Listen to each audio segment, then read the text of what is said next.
Alam po natin yun. So, Jeremiah chapter 17 and verse 10. Sige, tayo po tayo lahat. 17 and verse 10.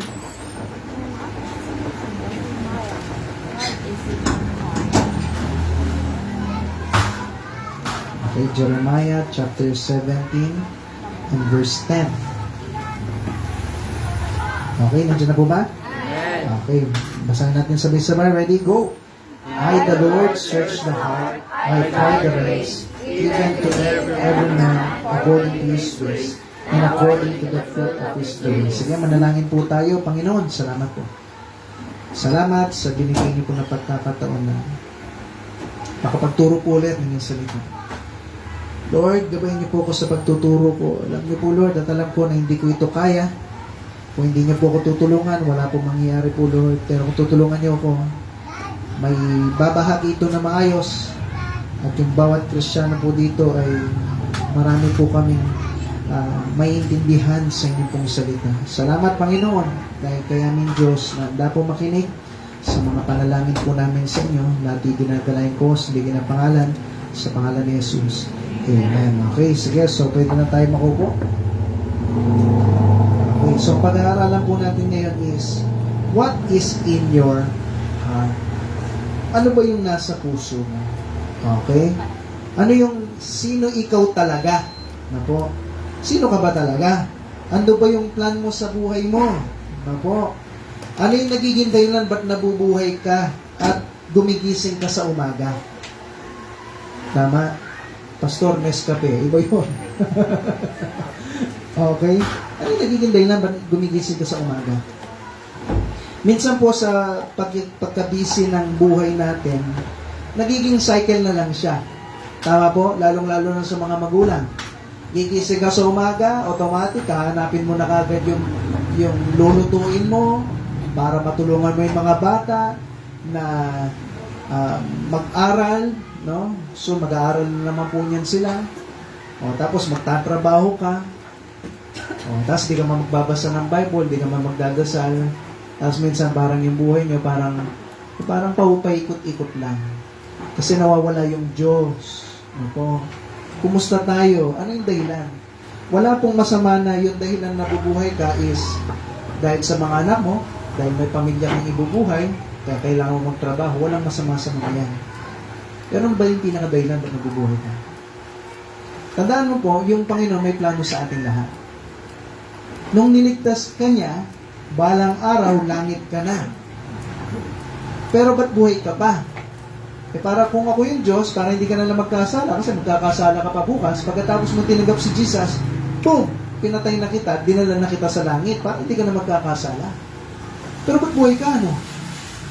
Kasi may plano sa atin yung Diyos. Ano yung plano niya? Na kung saan ikaw ay mabuhay, na napapasaya mo siya. Amen po? Ano yung nagiging dahilan na kung saan para mapasaya ang isang Diyos? Ang gusto ng Diyos sa atin, tayo po ay mabuhay bilang isang Kristiyano na nagliliwanag dito sa mundo ito. Amen po? Nakikita ba yung kaibahan? Ngayon ang tanong, nagliliwanag ka ba? Okay? Nakikita ba yung dahilan na kung saan Kristiyano ka? Parang sa isang bombilya, kumusta ka? Ikaw ba yung maliwanag na bombilya? O yung mahina lang. Diba? Pag yung bombilya, mahina lang, tapos nasa kwarto mo, kailangan magbasa. Nakapagbasa kayo na maayos? Anong ginagawa nyo sa gano'n? Kukunin, di ba? At pinapalitan ng mas maliwanag. Kumusta tayo? Ako, sa ating buhay Kristiyano, nagliliwanag ka pa talaga. Tandaan niyo po, soon, pag yung Diyos, no, nakikita ka niya na hindi ka nagliliwanag, pwede ka niyang tanggalin. Ano po? Pwede ka niyang tanggalin at palitan. Wala po sa atin dito yung indispensable, ano yun? Yung hindi kayang palitan ng Diyos. Kahit ako, kaya kong palitan kaagad-agad ng Diyos. Kung hindi ko ginagawa yung tama. Kung nagkakasala ako, okay? At tapos may tago kasalanan, nabababae na pala ako, no? At tapos tuturo ko sa inyo, huwag mambabae. Kaya kong biglang patayin ng Diyos. Kasi bakit? Ayaw niya ng plastic na pastor. No?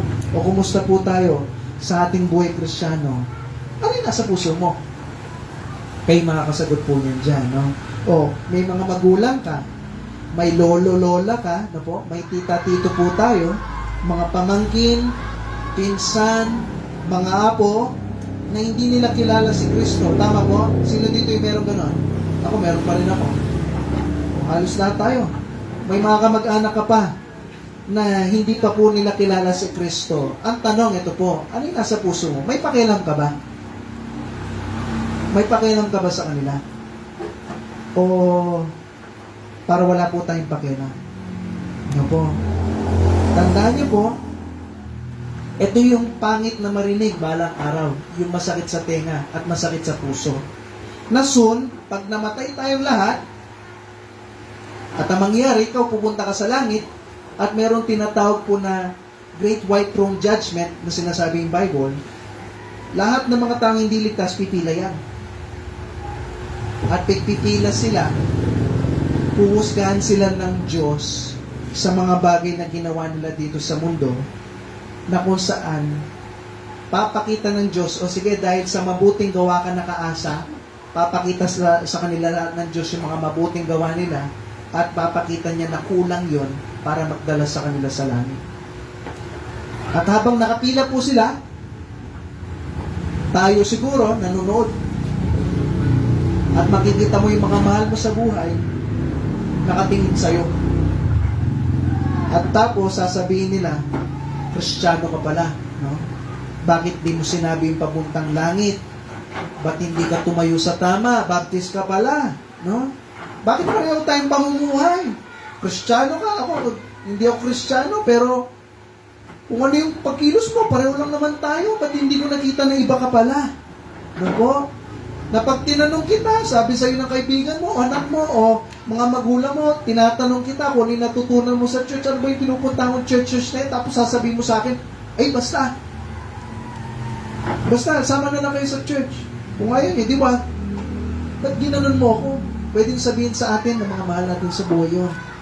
No po? Puro ka lang invite sa church, pero wala kang kinwento sa akin na kahit ano. Ba't di ba kita nakita nagbago, anak? No? Ba't di kita nakita nagbago, kapatid ko o magulang ko, na kung saan parang pareho lang tayo, and soon papakita nila sa'yo, sana naging ako na lang ikaw, sana ikaw na lang dito na mapupunta sa impyerno. Na po, sana po bawat isa dito wala pong masasabing gano'n. At kung meron man, gawan mo na ng paraan. Amen po? Mahal mo ba talaga yung mga magulang mo? Mahal mo ba talaga yung mga anak mo? Ano ba yung nasa puso mo?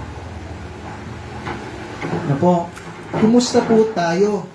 Pwede mong sabihin na, pastor, mahirap po kasi yung sitwasyon natin ngayon. Mas madali nung unang panahon kasi maraming mga tao na naliligtas noon. Ngayon may gadget na. Ay, hindi pa kayo nabuhay po noon. Ano po? Tandaan nyo, yung tao, bawat, hindi ko nalagay dyan pero meron po sa online na yung world population natin at nakasulat po doon kung ilang tao yung napapanganak at ilang tao yung namamatay. Alam niyo po ba, bawat isang segundo may namamatay na isang tao. Yan, may namatay na. Yan, may namatay na naman. O yan, may namatay na naman.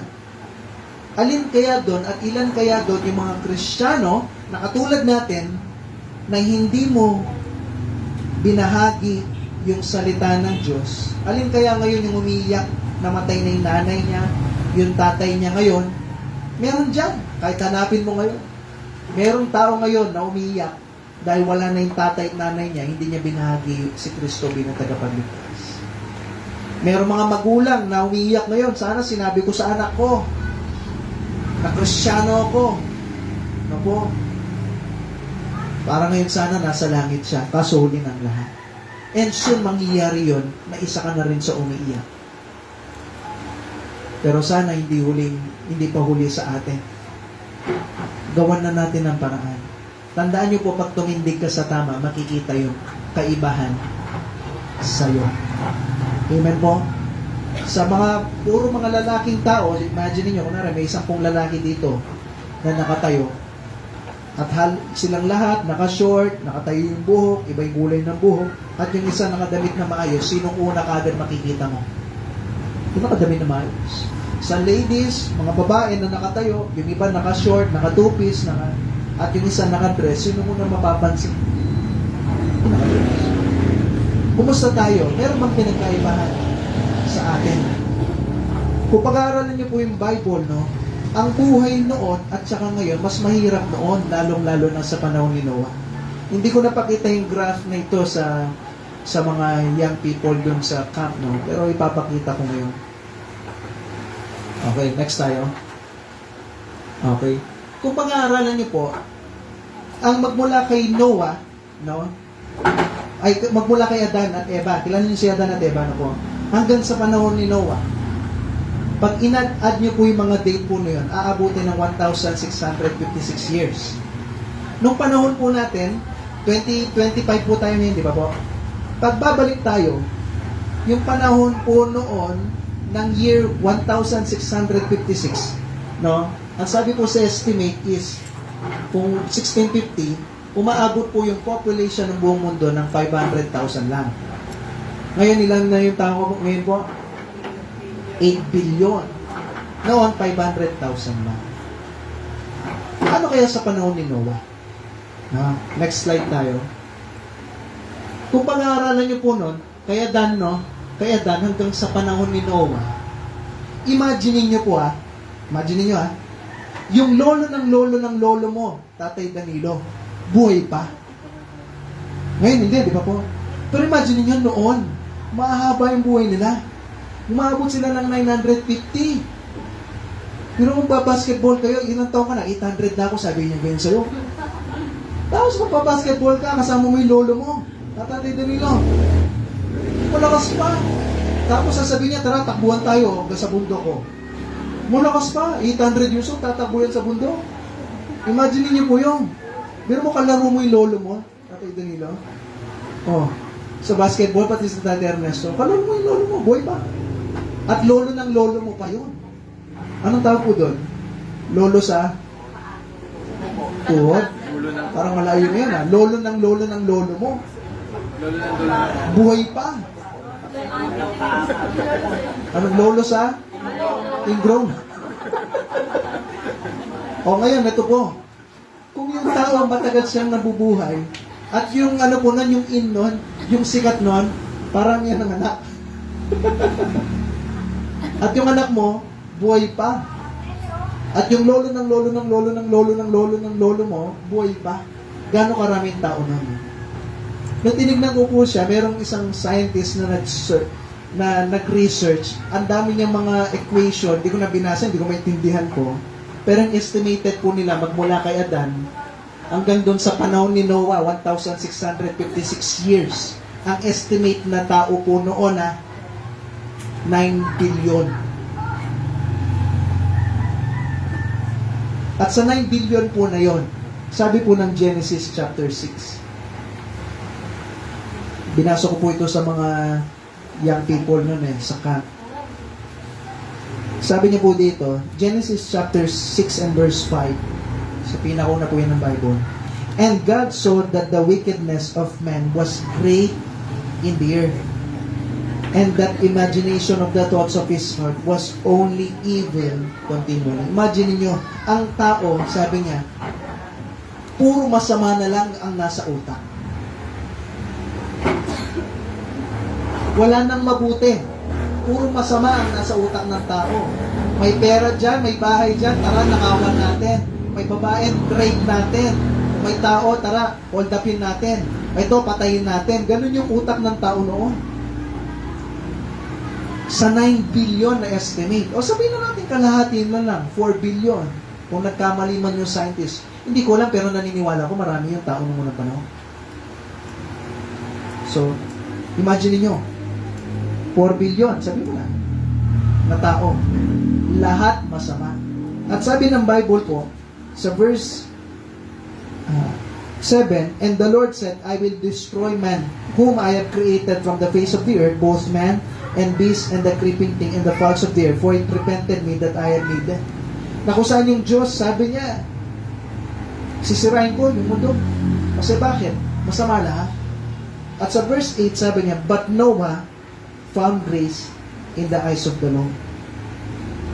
Sa 8 billion na tao, 9 billion na tao, isa lang ang nakita ng Diyos. Gano'ng kasama yung tao noon? Kung ngayon, titignan natin, titignan ng Diyos yung mundo. Masasabi niya bang isang tao lang matuwid? Hindi. Lahat na kayo nag-church. Tama po? Lahat kayo nag-church. Oh. So, ano mas masama? Noon. Imagine niyo po yan, lahat ng nandyan sa labas, magnanakaw, drug addict, no? Mamamatay tao. Paano ka palalabas, no po? Ang hirap mamuhay noon. Mandurugas lahat, evil continually, sabi ng Bible. Masama lagi ang nasa utak. Walang mabuti. Kaya pag sinabi natin, masama kasi ngayon, yung panahon natin ngayon, Pastor, iba na, hindi katulad noon. Hindi mo pa nakita yung noon. Lalong-lalo na sa panahon ni Noah. At tuloy po natin. Next tayo, para makita nyo lang po. Maganda kasi ito Next. Ayan yung generation na po, kung hanggang kailan po sila nabuhay. Next tayo, para malalapit siya. Yan. Si Adam, umabot po siya ng 930. Sino gusto umabot na? Okay. Si Seth, yung anak ni Adan, umabot siya ng 800, mali pala, tama, 930. Okay, umabot si, ng 807 plus 105. Ilan po yun? Hindi ko na ay pala, nakusulat, 912. Okay, si Enos, mga anak yan. Si Adan, anak niya si Seth, pero marami pang naging anak si Adan, Okay? Ito lang po yung nabanggit si Seth kasi siya yung generation papunta kay Jesus Christ. Nakuha niyo po, kaya sinulat siya sa Bible. Nung 130 na si Adan, napanganak si Seth. Tati yan na so, pwede pa yata, no? Okay? Tati na nino. So, 130 napanganak si Seth. Si Seth, nung 105 na siya, napanganak si Enos. Pag pinag-plus nyo po yan, 130 kasi magmula kay Adan hanggang kay Seth, 130 siya napanganak si Seth. Ibig sabihin, ang year ng mundo nun is 130 years old na. Tama po? Kasi magmula kay Adan, 0 130 years old, napanganak si Seth. So, 130 years old na.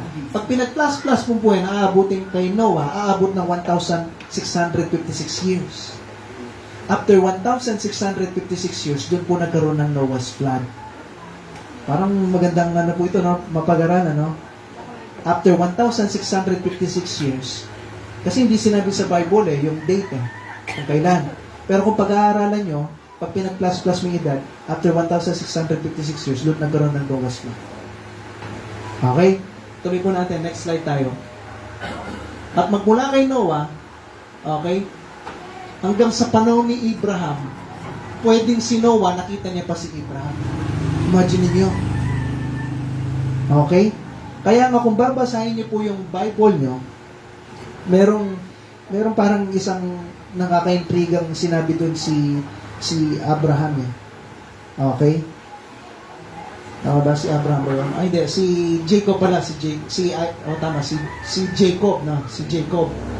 Okay? Kasi ang nangyari ni Jacob, naabutan niya pa si Shem na anak ni Noah.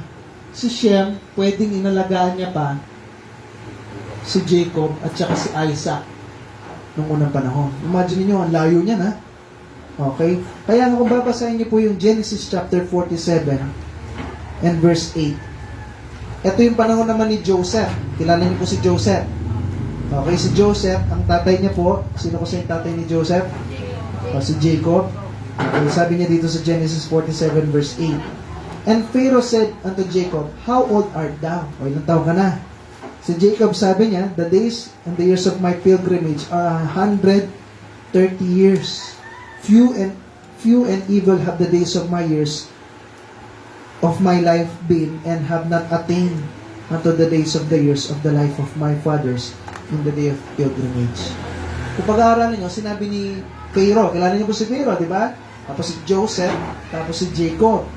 Di ba? Kung alam niyo po yun, punta sila sa Egypt. Naalala niyo po yung kwento? Tinanong sa kanya ni Pharaoh, ilang taong ka na?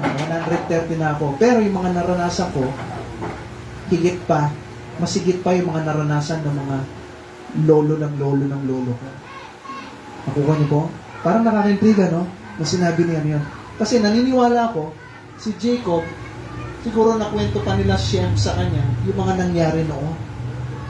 Imagine niyo, no po? Ganyan kahaba yung buhay noon. Okay? So, ano lang yan, konting trivia, no? Kaya kung titignan nyo, ang buhay noon at yung buhay ngayon, ibang-iba. Kaya hindi natin pwede sabihin, Pastor, masama na yung mundo natin ngayon. Si Noah nga for 120 years, nagturo ng Bible sa mga taong hindi nakikinig, pero hindi siya nagsawa. Imagine niyo 120 years, pinipreach niya yung salita ng Diyos, pero hindi siya nagsawa. Meron ba nakinig? Kahit paano naman meron. Yung pamilya niya nga na. Pero at least, yung pamilya niya nakinig. Paano kung si Noah at saka yung asawa niya na? Nakita niyo po? Ang ginawa ni Noah, ginawa niya pa rin ng paraan. For 120 years, sige, kahit walang makinig, at least, ang importante, madala ko yung pamilya ko. Amen po? O ganun din tayo, kumusta tayo sa ating buhay Kristiyano? Ano yung nasa puso mo? Si Noah nasa puso niya, concerned siya sa lahat ng ibang tao. Pero pinaka-importante, concerned siya sa buong pamilya niya. Kumusta tayo sa loob ng tahanan? Naniniwala ko kung si Noah, iba yung ugali niya sa loob ng tahanan niya. At iba yung ugali niya, yung pinag-aralan natin kaninang umaga, yung public life, iba. Magaling siya mag-preach sa labas, pero sa pamilya niya, wala. Hindi niya madadala yung pamilya niya, yung 3 anak niya, at yung asawa ng 3 anak niya. Okay? Tapos silang 2 mag-asawa, 8 lang sila na nabuhay noon. Imagine niyo yun. Pero at least, nasama niya yung pamilya niya. O kumusta tayo? Kung iba yung ugali ni Noah noon, naniniwala ko hindi makikinig yung 3. Dad, iba ka naman eh. Magaling ka lang sa labas. Dito hindi. Plastic ka. Actingan. Marami na Kristiyano ngayon, actingan lang. Magaling mag-acting sa church. Kanta-kanta ko yan, no? Magaling na, kumusta ka na? Magaling. Pero pag sa loob ng bahay, iba na. Okay? Tandaan nyo, pag ganun po tayo, hindi makikinig yung mga mahal natin sa buhay. Tatak mo na yan, hindi maliligtas yung magulang mo. Hindi maliligtas yung anak mo. Hindi maliligtas yung kapatid mo. Kasi, plastic ka lang. So, grabe ka naman. Totoo po kasi ito. Totoo mo sinabi ng Bible po ito. Kumusta po tayo? Tatayo ka ba sa tama? O bahala na? Ano nasa puso mo? Bahala na ba? Wala kang pakialam? O may pakialam ka sa mga mahal mo sa buhay? Katotohanan ng buhay, instant, may mamamatay dyan. Mamamatay yung asawa mo, magulang mo, anak mo, kapatid mo. Pag naglalaro pa tayo po sa buhay Kristiyano natin, wala sa puso mo yung paglilingkod dito, yung parang naging ritual na lang, na po, ang mangyayari po dyan, soon mamamatay sila na walang Kristo sa puso. Number 1, sabi niya, what is the condition of your heart? Ano ba yung kondisyon ng puso mo? Na po? Yung kasalanan ba, naninirahan pa rin po ba dyan? Yung mata na ito, ano ba yung tinitingnan niya? Tumitingin pa ba yan ng pornography? Ako, lalong-lalo na yung internet ngayon, sobrang ano na, sobrang tindi na. Noon, pag may makikita ka lang na nakatupis sa comics pa, ang tawag doon, yung magazine. Okay, magazine lang. Pero ngayon, lantaran lahat. Pati nga noon, nagdadrive kayo papunta San Fernando, papuntang downtown, may malaking tarpaulin doon. O, dapat daw sigurado, crash condom, biro mo yun? Tama? Alam na ng lahat. No? Noon walang kaalam-alam yung tao. Parang yung kakilala ko noon. Binigyan siya na nakabox, chocolate flavor daw. Wow, thank you, sabi niya. Binasa niya condom. Kala niya chocolate. Di ba? Walang kaalam-alam. O pero ngayon, pag sinabi mo condom, alam na ng iba sa inyo eh. Diba? Kahit hindi tinuro sa inyo, alam nyo na kaagad. Bakit? Yung mundo natin ngayon, nabo, iba na. Pero mas masama noon. Pero hindi ibig sabihin, natitigil ka na. Okay? Anong kondisyon ng puso po natin? Sa mga music na napapakinggan mo, kumusta nga? Alam niyo ba kung based sa science, ang music, pag pinag-aralan mo, merong nag-try po noon, ang ginawa nila, mga kabataan, pinasok nila sa loob ng kwarto. Lalaki, babae, hindi magkakilala. Okay? May experiment. Ang nangyari, mga young people to, nagpatugtog sila ng music yung malumanay lang. Okay? Nangyari, yung dalawang yun, nagkwentuhan lang. Okay? Kwentuhan, ganito, ganun. Wala nangyari sa kanila. Okay? Pero next, tinry po nila, yung doon sa loob ng kwarto, ibang young people naman, first time nagkakilala, nagpatugtog ng rock and roll music. After ilang oras, yung dalawang yun, naghalikan na. Hindi sila magkakilala. Alam niyo ba, yung nakakapag-trigger daw, doon nila na base, nakakapag-trigger ng emotion natin, ang music. Ano yung pinapakinggan mo ngayon?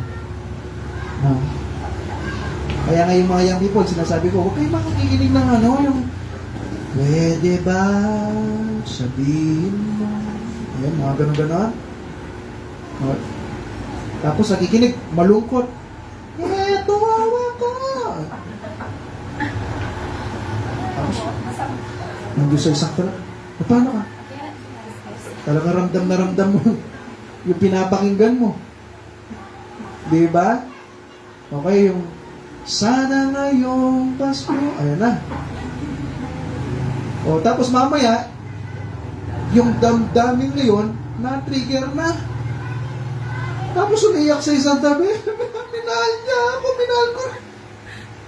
Wala na. Tapos, kamukha kahapon, may nabisita kami, hindi ko nasasabi ko sino. Yun nga, nagdi-depress daw. Tapos papatugtog ng music na nakaka-depress din. Magbibigti ka talaga. Ako. So, ano yung bagay na pinapakinggan mo? No?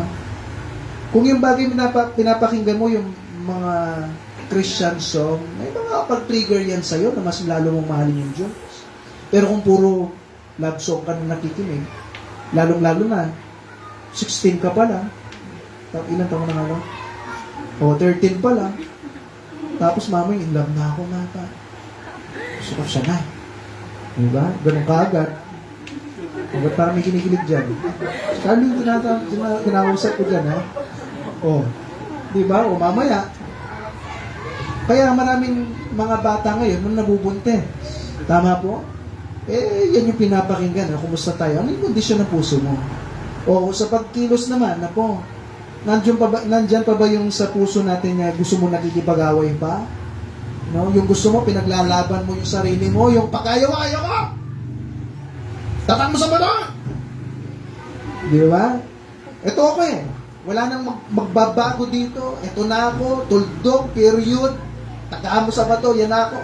Tapos Kristiyano ka pa naman. Na po? O mga kabataan, lumalaban ka ba sa magulang mo? Ha? Kumusta kayo? Lumalaban pa ba? Tapos, pag inutusan ka, di ba? Wala pa rin, di ba? Paano nila makikita yung kaibahan po sa atin? Amen po? Magulang ka, yung anak mo, sigaw-sigawan mo pa. Yung asawa mo, sigaw-sigawan mo pa. Di ba? Nakikipag-away ka pa. Paano nyo sila madadala sa church kung walang pagbabago sa buhay po natin? No? Tapos ito ba'y maririnig mo? Yung salitang, akala ko ba nag-church ka? Yun yung masakit. Diba? Nag-church ka pa naman. Okay, nadadamay pa ngayon yung Panginoon. Pero ano yung nasa puso mo? Narinig mo lahat ng yan, pero wala ka pa rin pakialam. Okay lang. Ilibes ko na narinig yan kaya okay na lang. Ano yung kondisyon ng puso mo? Okay na lang ba sa'yo? Wala ka pa rin pakialam? No po? O sa mga pag-iisip natin, kumusta tayo? May mga masamang pag-iisip pa ba dyan? No? Tandaan niyo po yung mga masasamang pag-iisip na hindi tama po yan. Sana po si Kristo yung nakikita sa atin. Amen po? Number 2, mabilis na. What is the concern of your heart? Ano ba yung concern po natin sa puso natin? Sabi ng 2 Peter chapter 2 and verse 5. 2 Peter chapter 2 and verse 5. Sige, malapit ko sa Revelation yan. Pabalik. Hebrews, James. Tapos 2 Peter chapter 2 and verse 5. Sabi niya po dito, and spared not the old world, but saved Noah, the eighth person. Ano po nakasulat? A preacher of righteousness, bringing in the flood upon the world of the ungodly. Si Noah daw, nag-preach ng righteousness. Biro niyo? Nagturo pala si Noah. Opo, nagturo siya. Sabi ng Bible, for 120 years, bibigyan ko ng yung tao ng timeline. No? Ng time para magbago. Pero si Noah, tinuro niya yun, pero walang nakinig kundi pamilya niya lang. Okay. Pero meron pa rin. May pamilya pa rin. Minsan mararamdaman niyo parang walang nakikinig sa'yo. Nabubuhay ka bilang isang Kristiyano, pero wala. Magpatuloy ka lang. Si Noah nga, nagpatuloy 120 years. Merong makakalamang doon sa atin? Wala. Walang abot sa atin ng 120 years. Tama po? Pero si Noah, ganun yung ginawa niya. Hindi siya sumuko. Pero, ito naman, hindi nga siya sumuko, nadala naman yung pamilya niya. O, kumusta tayo? Kumusta ka? Concern po ba talaga tayo? No? Ano yung concern talaga ng puso mo? No po? Concern ka ba sa buhay Kristiyano mo na yung mga mahal mo sa buhay makakilala pa rin sa Panginoon? Naririnig mo na, preaching after preaching, kamukha niyan, minsan tinatamaan ka pa. Naririnig mo. Okay? Instruction after instruction, pero at the end, ikaw mo rin yan.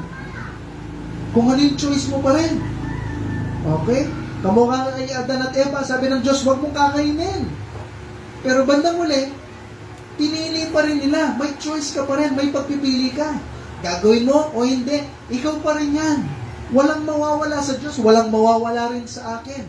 Pero tandaan nyo, pag namuhay tayo sa kasalanan, meron at merong mawawala sa iyo. Amen po?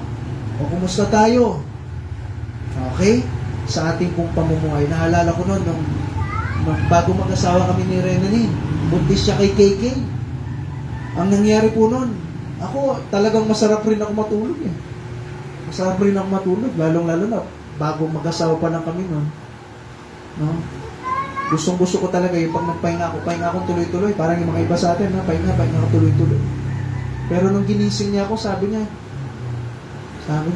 dumudugo ako, sabi niya doon. Alam mo yun? Gagano. Ha? Siyempre, alam mo yan yung binuksan mo yung mata mo, pero yung parang tuyong-tuyo pa rin, napapapikit ka pa rin. Na-try niyo na po yan? Di ba? O, dumudugo ako, sabi niya ganyan. O, dali na kita sa hospital, sabi niya ganyan. O, pandemic pa po nun. Okay, pero may kakilala po silang clinic doon dahil doon yung nagpapanganak dinala ko siya sa clinic. Okay, parang ano tawag kasi doon, yung birth clinic yata, no? O yun, no? Dinala ko po siya doon. Okay? Na kahit antok na antok ako, yung di pa magbukas yung mata mo eh, dahil nga puyat, pagod, nagtatrabaho rin po kasi ako noon. Pero hindi mo nang mabasang tubig na lang, ginano ko na lang para yung tuyong mata medyo mabasa. No? At sinugod ko agad siya sa clinic. At nung nanganganak siya kay KK, ay kung alam nila para akong bata na umiyak sa Panginoon. Sumisigaw siya habang nanganganak siya. Ito ako ngayon nandun sa kabilang room, nakaluhod sa Panginoon. Lord, kailangan ko yung asawa ko. Di ba pag nanganganak, yung isang paa daw nasa hukay, tama po ba? First time yung mga anak mo.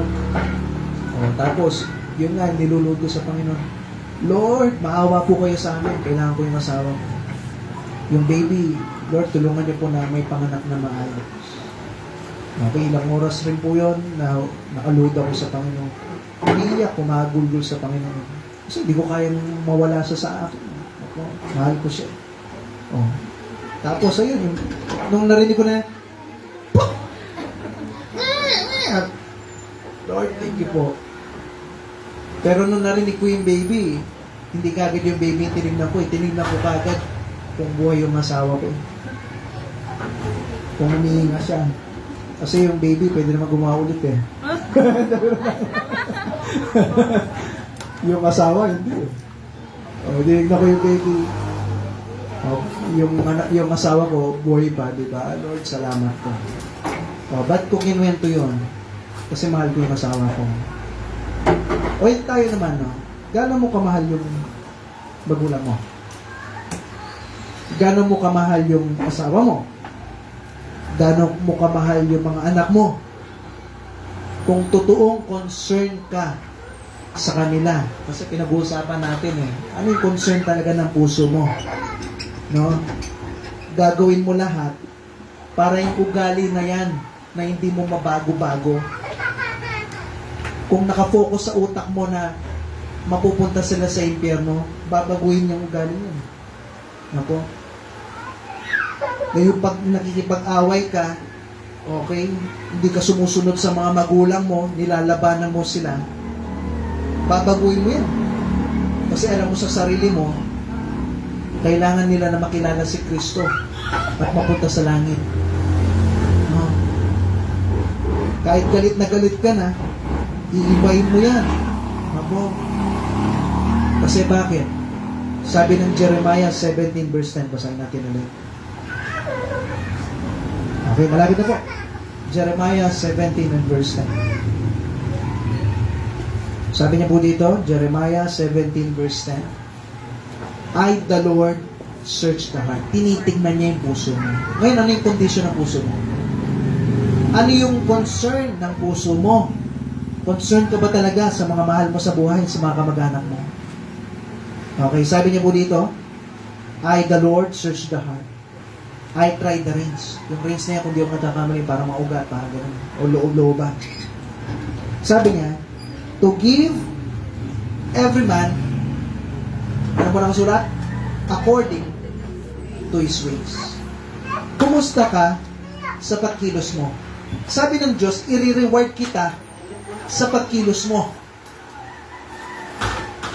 Kung dito sa church, okay ka, pero sa loob ng bahay, iba yung pagkilos mo, magkakaroon ka ng reward. Ano yun? Yung reward mo, pag pangit yung ugali mo sa loob ng tahanan, lumalaban ka sa magulang mo, ito yung tatak mo sa bato. Ang reward mo, mapupunta sila sa impyerno. Pastor, grabe ka naman. Yan po yung sabi ng Biblia. Kung ano yung ways mo, kung ano yung pagkilos mo, yan yung ibibigay sa iyo ng Diyos. Na po, kung wala kang pakialam, wala kang concern, nandyan yung anak mo, wala kang ginagawang paraan, uuwi, hindi mo siya kinikwentuhan ng salita ng Panginoon, aalis, parang wala lang, wala tayong concern, nandyan yung magulang mo, wala kang concern, na po, kapatid mo, inaaway mo pa, wala kang concern. Sabi ng Bible, tinitignan niya yung puso mo at i-reward ka niya sa pagkilos mo. Pag walang pagbabago sa puso mo, sa buhay mo, na po, nabubuhay ka pa rin na Kristiyano ka nga, lumalaba ka naman. Kristiyano ka ba? Nakikipag-away ka. Nakikita ng mga anak mo, nakikita ng magulang mo, nakikita ng pamilya mo, na walang pagbabago. Ito yung reward mo. Pakinggan niyo po ako. Mapupunta sila sa impyerno. Sabi ng Bible yan, hindi ako nagsabi. Ano yung pagkilos mo, i-reward yan ng Panginoon according to His ways. Tinuloy niya ulit. According to the fruit, ano po nakasulat? Of His doings. Yung bunga ng pagkilos mo. Tandaan niyo po, ang Kristiyano na walang pagbabago sa buhay niya, ang bunga ng pagkilos niya, hindi makikita ng mga magulang niya yan, mga anak niya yan, mga kapatid niya yan, na wala kang binagbago sa sarili mo. Pastor, hindi kasi kami close, na hindi ka nakipag-close sa kanila. Na po, yung reward po niyan, sabi ng Bible, may fruit yan, may bunga yan. Ang isang Kristiyano na nagbabago ng buhay at pinapakita niya sa loob ng tahanan, may bunga yan. Pwede at pwedeng maligtas ng kanyang pamilya. Pero ang Kristiyano na walang pagbabago sa buhay nila, asahan mo na, may bunga din yan. At tapatin kita, may impyerno po yung mga mahal natin sa buhay. Kung wala kang ginagawang parang. Sabi mo, inalagaan ka ng lolo-lola mo, nanay-tatay mo, tita-tito mo, no? Mga pinsan mo, tinrato ka na maayos, ikaw, ano yung ginawa mo naman para sa kanila? Amen po. Number 3 and last. Ano po yan? Magpakibasa po. What is the choice of your heart? Ngayon, ano yung gagawin mo? Tandaan nyo, lahat tayo may choice. Ako. At kung meron dito na hindi pa kayo sigurado, balang araw langit, yung mga bisita natin, no? Tinuturo namin dito, pwede kayo pumunta ng langit balang araw. Si Jesus namatay para sa atin, at kung sino yung inamin niya na makasalanan siya, nagsisi siya sa kasalanan niya, at nagsabi siya, nagpray siya, Lord, dalhin niyo ako sa langit balang araw. Pupunta ka sa langit, sabi ng Biblia. O ngayon, sa mga Kristiyano naman, kumusta tayo? Ano yung choice mo naman? Napakinggan mo na. Okay? Ano yung puso mo? Nasa loob ng puso mo. Ano ba yung condition nito? Ano yung concern nito? Concern ka ba sa pamilya mo? O ngayon, ano yung choice mo? Tatayo ka ba sa tama? O patuloy ka pa rin na walang pakena? Kumusta ka? Kayo yung makakasagot niyan, hindi po ako. Letter A. Malapit na po. Treatment to your family. O kumusta ka sa pagtrato mo sa pamilya mo? Kung yung pamilya mo hindi pa ligtas, nakikita ba na iba ka? Na po, bilang isang anak, no, na nakikinig ng salita ng Diyos, na laging nag-church, nakikita ba na iba po tayo? May pagbabagong buhay ba? O go with the flow lang? Kung ano yung ugali mo noon, ganun ka pa rin. Sabi ng Bible, ulitin ko, kung ano yung pagkilos mo ngayon, aanihin mo yan. May fruit dyan. May bunga dyan. O, kumusta ka? Ano po, sa buhay Kristiyano mo? O, pag may reunion, Sunday, mag-church ka ba? O sasama ka sa kanila? Okay? Pag sumama ka, pinakita mo nun na hindi importante yung linggo sa'yo. Hindi mo man sinabi, pero nakikita nila yun. Kasi bakit? Nasama ka nila. Okay, sa amin po, noon, nahihirapan din kami dyan. Pero nung nagpabaptize na, naglingkod na kami, nagkaroon na kami ng direksyon, ay, sasabihin na namin. Nung una, sinasama kami, galit pa sila. Pero bandang muli, sila na yung nag-adjust kasi alam nila na Kristiyano po kami. At sila na po yung nag-adjust. May time nun, kakain kami ng basta restaurant yun ang mamahalin. O, ano nangyari? O, pasensya na, linggo, church kami. O, sige, hapon na lang kayo. O, after church, mga 12:30, alauna, doon pala kami dumating. O, kumain na kami, sabi niya. O, pinang-order na lang namin kayo, kain na kayo. Naintindihan na nila. At alam nila, Kristiyano po kami. O, may mga times noon na ako may ministry kami. No? May time noon, may swimming kami. O, hindi na nga linggo Sabado, pero may choir tayo. May ride pa na ATV, pero mo yun, libre lang. Mahal yun, di ba? O, pero libre lang. Pero hindi kami pumunta. Hindi ako pumunta. Kasi bakit? Merong church. May testimony ako na pinapakita sa kanila na Kristiyano po ako. O kumusta ba? Bilang isang Kristiyano, gusto mo maligtas yung mga anak mo. Hindi ka naman nakikita na mayroong pagbabagong buhay. Hindi nila nakikita na importante sa atin yung church. Na po. O kumusta po tayo sa ating buhay Kristiyano? Pag may okasyon, okay? Sabi ng tita mo, o sige, sino yung sasali sa videoke? Nakakuha ng 100, tan, tan, tan, tan, tan, tan, tan, tan. 100, pag nakuha yun, may 1K. O, Kristiyano ka na, akin na yung mic. Akin na yung mic. Okay? Tapos kanta-kanta ka pa. Okay? Kasi pastor, sayang yung 1K. O, kumusta naman yung testimony mo? Sayang nga yung 1K. Pero nakita nila na okay lang pala na kahit Kristiyano ay sumasali sa ganong bagay. Okay? Tapos sayaw-sayaw ka pa. Sinong pinakamagaling kumembot? Siya'y mananalo. Galing ibang bansa yung tita mo. Sabi niya, $1,000. $1,000 na, Pasko. Medyo okay na, kahit medyo kumembot na ako kasi $1,000 na. O, kumusta tayo? Tatayo ka ba sa tama? Okay? Tandaan nyo, nakasalalay po dyan yung testimony mo. Naku, saan? Tinitingnan ka lang naman nila kung anong gagawin mo. Parang yung pizza ko nun, alam ko, sinusubukan niya ako. Gusto mong apple? Sige, sabi ko. Kala ko apple juice. Binigyan niya ako, saan may apple? Tapos sabi ko, ano yan? Sabi niya, ay, hindi ako inom. Sabi ko, oh, sabi niya, ay, hindi, nabuksan ko na. Uy, ko pala ka siya kung anong gawin mo. Iniwan ko siya. Kasi bakit? Gusto ko tumayo sa tama eh. Anong gawin ko, nabuksan ko na. Hindi, ko pala. Gusto ko na, ininom ko pala. Diba? Kristyano ako eh. Amen po? Mapakita namin sa kanila na iibag po kami. O, kumusta ka sa loob ng bahay? O, young people. Ikaw po ba yung masasabing, tamad? No? Reklamo namin mo, puro ka cellphone. Sabihin, o, tamad pastor sa bahay. Pero pag tinitingnan mo, sa church naman, ang sipag. O, nawali, pastor, pastor, ano pa yung lilinisin ba? Talagang siya pa yung nagtatanong. Pero pag sa loob ng bahay, puro cellphone. O, kumusta po tayo? Diba? Minsan na nangyayari po, ang nagiging excuse, yung church. Mapaalis na ako, punta ako ng church. Yung inugasan mo, mamaya na, church. Nagiging rason pa ngayon yung church na ito yung ginagawa mo pang takas sa mga responsibilidad mo. Wow! Kung gusto mo po, yung mga young people kung gusto mo na yung mga magulang mo makapag-church din balang araw, makapaglingkod, ayusin mo yung buhay mo. No? Blessing po, mamaya magpapaano na si nanay, si Ate Lourdes. Magpapabaptize na. Ba't mabilis, no? Isa sa testimony daw ni Alex, sa loob ng bahay, labandero niya daw to eh. Kaya kung gusto niyo magpalaba, ay, Tayo na yun, tayo na yun, palaba na tayo, no? Iba yung testimony niya sa bahay. Pauwi daw si Nanay Lourdes. Totoo naman po Nanay Lourdes. Uwi siya.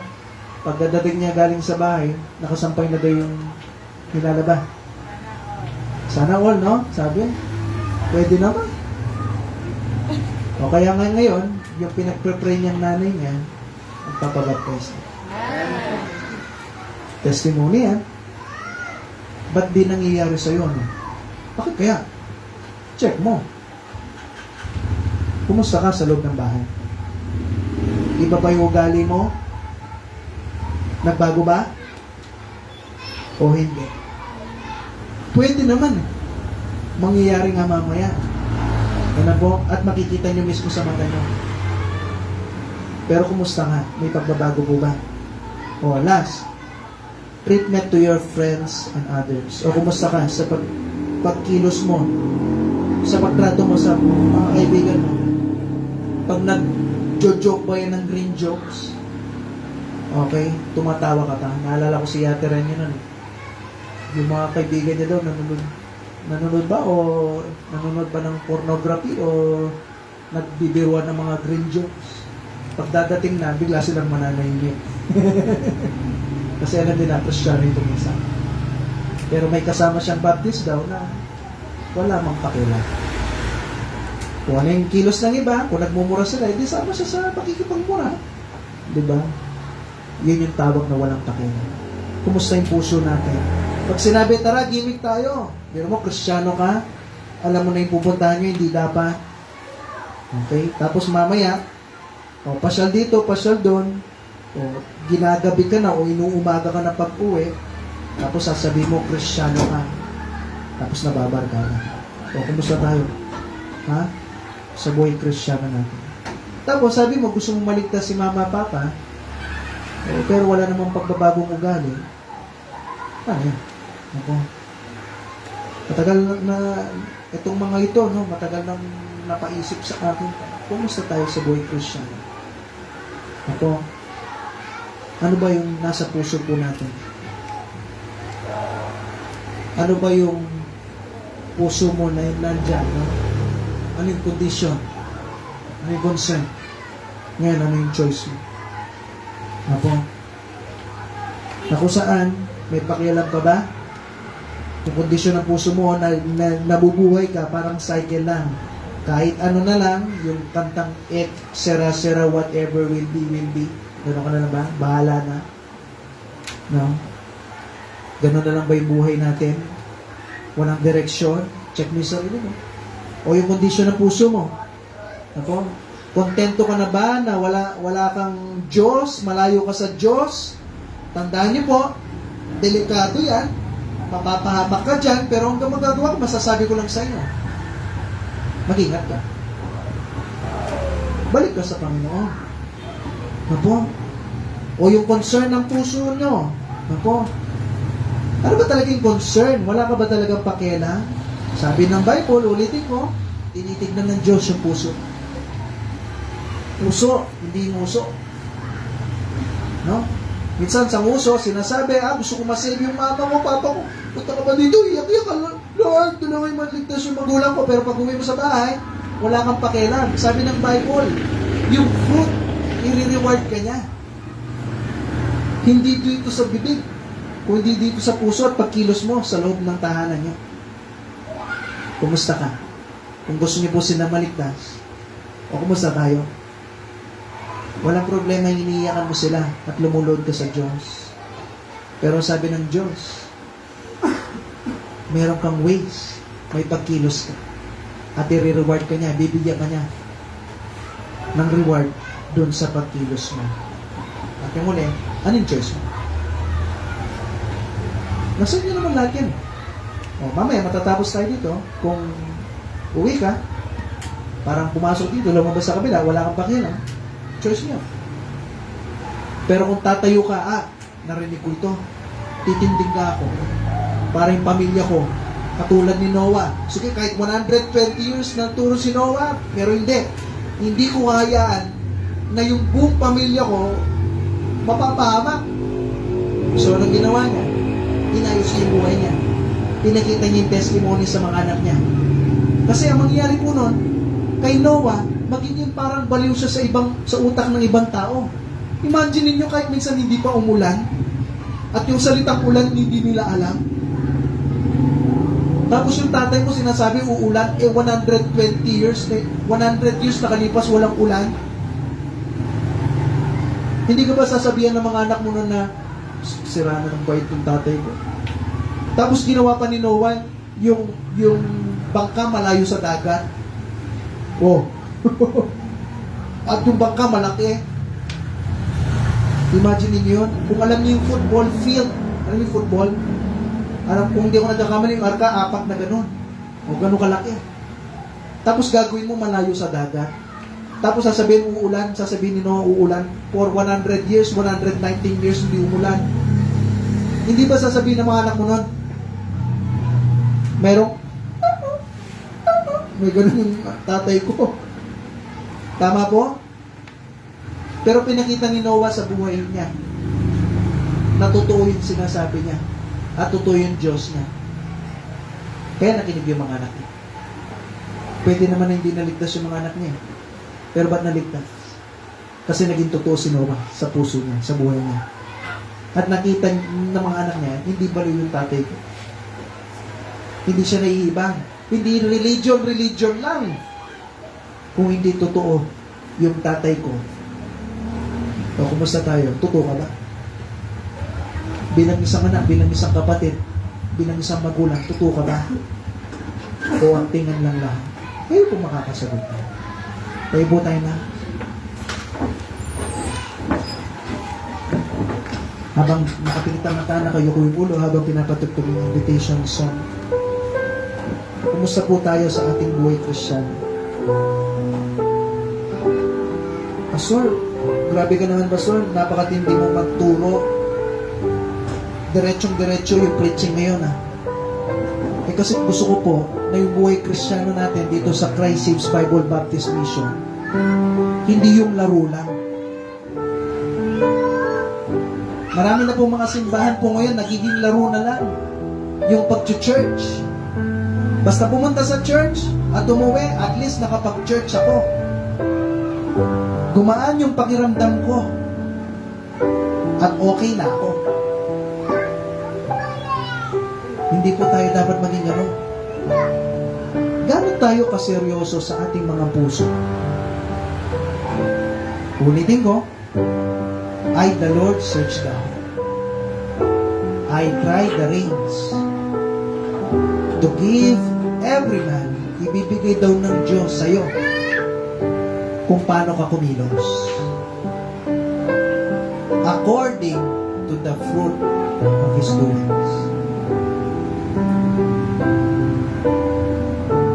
Magkakaroon ng bunga yung pagkilos natin.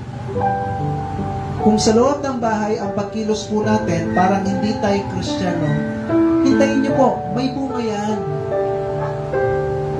Ang bunga niyan, soon, yung mga mahal mo sa buhay, makikitang plastic ka lang at mapupunta sila sa impyerno balang araw.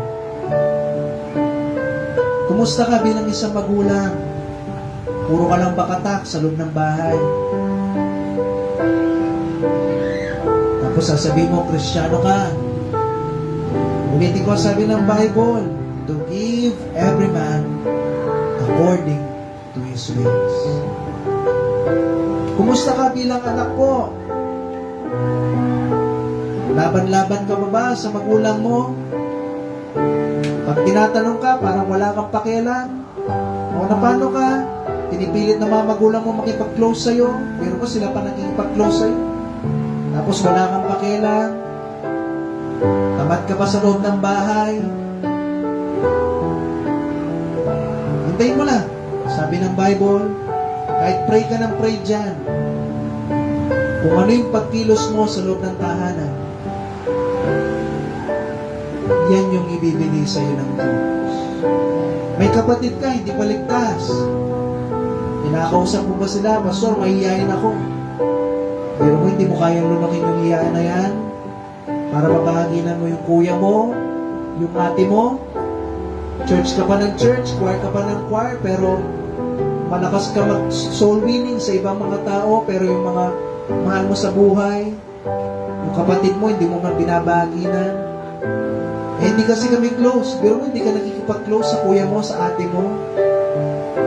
Ikaw yung may alam ng langit balang araw. Pero may kapatid ka, hindi mo pa nakakasama sa church, pero hindi mo ginagawa ng paraan. Sabi ng Bible, according to your rains, ibibigay yan sa'yo ng Diyos. Kumusta po tayo? May lolo-lola ka. May tita-tito ka na nag-aalaga po sa inyo. May mga pinsan kayo, nakalaro nyo pa. May kapatid ka, inaaway mo pa. Hintayin mo lang. Hindi ka marunong magtimpe. Hindi po tayo marunong magtimpe. Hindi po tayo marunong magbago ng ugali natin. Ayaw mong magpigil. Hintay ka lang. Sabi ng Bible, may fruit yan, may bunga yan. Bunga niya, may impyerno sa. Pero, tandaan nyo, pag inayos po natin, may reward yan. At mamaya, makikita niyo yung reward. Sa halimbawa po ngayon, sana po yung bawat isa dito, magkaroon rin ng mabuting halimbawa. Pwede naman eh. Pwede naman po, pag gusto, may paraan. Pag ayaw, marami talaga dahilan. Pag inayos po natin at magkaroon ka ng concern sa pamilya niyo po, pwede. Yung pinapanalangin niyo po na yan na anak niyo, asawa mo, magulang mo, kapatid mo, tita-tito mo, lola-lolo mo, kung magkakaroon lang po tayo ng pagbabagong buhay at ayusin po natin, ulit ko sinabi ng Biblia, to give every man according to his ways, according to the fruit of his doings. May bunga po yan. At pwede maging bunga niyan, yung matagal mo nang pinapanalangin, matutupad. Sige po, manalangin tayo, Panginoon. Salamat po sa napakinggan namin na salita po ninyo. Panginoon, kami lahat may mga pagkukulang dito. Tulungan niyo po kami, Panginoon. May mga mahal namin sa buhay. Nakilala talaga sila sa inyo bilang sarili po ng Diyos sa tagapagligtas. Panginoon, mangusap po kayo, kumilos sa mga buhay ng mga kapwa ko Kristiyano, na mamulat na yung mga mata po namin, Panginoon, kapag yung buhay Kristiyano namin, naglalaro pa kami, at wala kaming pakialam, meron kayong ibibigay na fruit po sa amin. Yung bunga po na yan, pag wala kaming pakialam, mapupunta po sila sa impyerno. Pero kung namuhay po kami, Lord, naayusin namin simula po ngayon, soon magkakabunga po yan. Yung mga taong pinapanalangin po namin, pwede po sila maligtas at maglingkod. Ang Panginoon, tulungan niyo po. Magpurihan po kayo sa lahat ng bagay nito. Lahat yung dinadalahin ko sa ligay ng pangalan, sa pangalan ni Jesus. Amen. Okay po, sige po. So, pag-pray po natin ang ating offering. Salamat po sa inyo lahat na nakinig po. Kinig ko si Brother Ciel na pwede yung pag-pray natin offering.